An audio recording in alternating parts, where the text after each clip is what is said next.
Tak startováno, veme se na především dráhu. 4 a 5 běží na čeští výborný překážkář Michal Brož a Václav Parák. A tím vyrovnaném pole zdá se, že nejrychleji začal Michal Brož z pražské Dukly.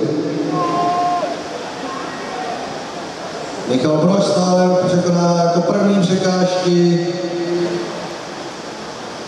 Na ním je pole dosti vyrovnané. Brož stále velice dobře.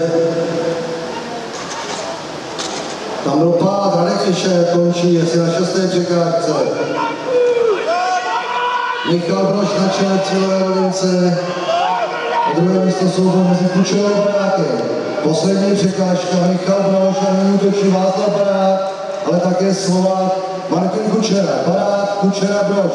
51-14 odstupem na 4. místě Jan Ján.